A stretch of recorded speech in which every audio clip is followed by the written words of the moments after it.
വയനാട് പുനരധിവാസത്തിനുള്ള ടൗൺഷിപ്പിന് ഇന്ന് തറക്കല്ലിടും. വൈകിട്ട് 4-ന് നടക്കുന്ന ചടങ്ങിൽ മുഖ്യമന്ത്രി പിണറായി വിജയൻ ശിലാസ്ഥാപനം നിർവഹിക്കും.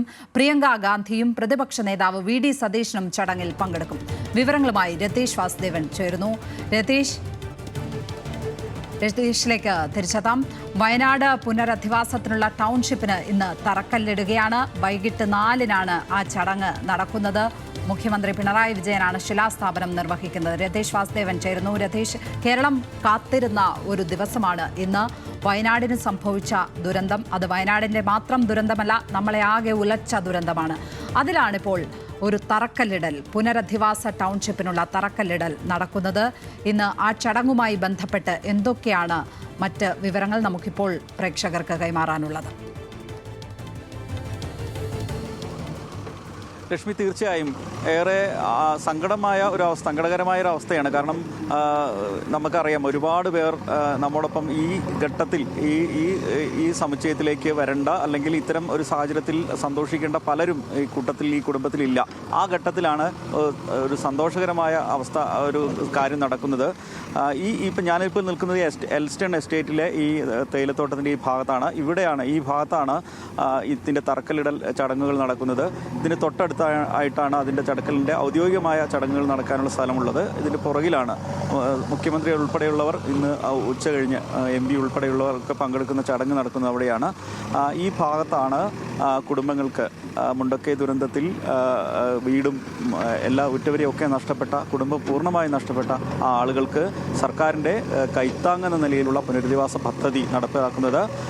ഒരുപാട് കടമ്പകൾ കടന്ന ശേഷമാണ് സർക്കാർ ഈ ഭൂമി ഏറ്റെടുക്കുന്ന നടപടി ഉൾപ്പെടെ പൂർത്തീകരിച്ചത്. പൂർണ്ണമായും പണം കൊടുത്ത് 66 ഏക്കർ ഭൂമി എൽസ്റ്റൺ എസ്റ്റേറ്റിൽ നിന്ന്, കൽപ്പറ്റ ബൈപ്പാസിനോട് ചേർന്ന എൽസ്റ്റൺ എസ്റ്റേറ്റിൽ നിന്ന് ഭൂമി വാങ്ങിയാണ് വീടുകൾ നിർമ്മിക്കുക. 1000 സ്ക്വയർ ഫീറ്റുള്ള വീടുകളാണ് നിർമ്മിക്കുക. അതുമാത്രവുമല്ല, ഈ വീടുകൾ മുകൾ നില പിന്നീട് നിർമ്മിക്കാവുന്ന തരത്തിലാണ് വീടുകൾ തയ്യാറാക്കുന്നത്. വീടുകൾക്ക് അടിസ്ഥാന സൗകര്യങ്ങൾ, ഈ സമുച്ചയത്തിൽ, ഫ്ലാറ്റ് സമുച്ചയത്തിൽ അടിസ്ഥാന സൗകര്യങ്ങളെല്ലാം ഉണ്ടാവും. സ്കൂൾ ഉൾപ്പെടെ, സാംസ്കാരിക സമുച്ചയങ്ങൾ ഉൾപ്പെടെ, ആരോഗ്യ സംവിധാനങ്ങൾ ഉൾപ്പെടെ ഉണ്ടാവും. അത്തരത്തിൽ പരിപൂർണമായ ഒരു പ്രാഥമികമായ അടിസ്ഥാന സൗകര്യങ്ങളൊക്കെയുള്ള ഒരിടമാണ് ഒരുക്കുക. സ്വാഭാവികമായി നമുക്കറിയാം, മുണ്ടക്കയിലുള്ള അതേ സാഹചര്യത്തിലുള്ള സ്ഥലം ഉൾപ്പെടെ ലഭിക്കണമെന്നൊരു ആവശ്യം ഈ ഈ കുടുംബങ്ങൾക്കുണ്ടായിരുന്നു. പക്ഷേ 10 സെൻറ്റ് എന്ന ആവശ്യത്തിലേക്ക് സർക്കാരിന് ഈ ഘട്ടത്തിൽ എത്താൻ കഴിഞ്ഞിട്ടില്ല.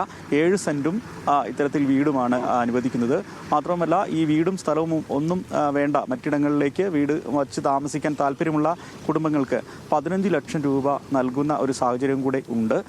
എന്തായാലും വൈകിട്ടാണ് ഈ ചടങ്ങുകൾ നടക്കുക. അല്പസമയങ്ങൾക്കുള്ളിൽ ഈ കുടുംബങ്ങൾ ഉൾപ്പെടെയുള്ളവർ ഇങ്ങോട്ടെത്തും. അതിനുള്ള ഓഡിറ്റോറിയമാണ് അവിടെ ഒരുങ്ങുന്നത്.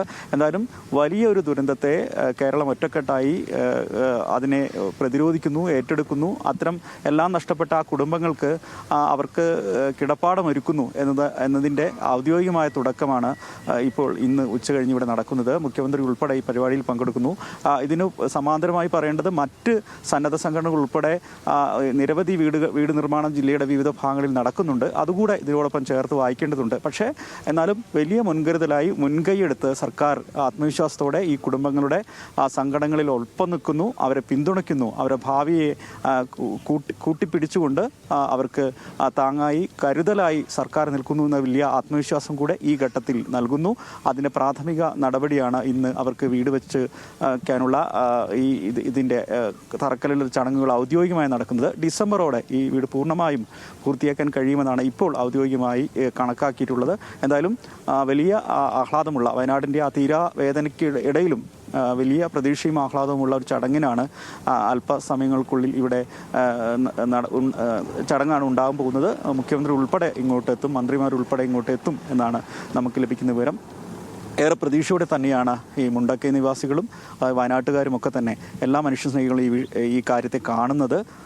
ഏറ്റവും സന്തോഷകരമായ ഒരു ദിവസം എന്ന് തന്നെ വയനാട്ടുകാരെ സംബന്ധിച്ച് പറയാവുന്നതാണ്. ലക്ഷ്മി, തീർച്ചയായും സങ്കടങ്ങൾക്കും അപ്പുറം ഒരു സന്തോഷമുള്ള ദിവസം അവർക്ക് വന്നു ചേർന്നിരിക്കുകയാണ്. രതീഷ് വാസുദേവനാണ് വയനാട്ടിൽ നിന്നും വിവരങ്ങൾ പങ്കുവച്ചത്.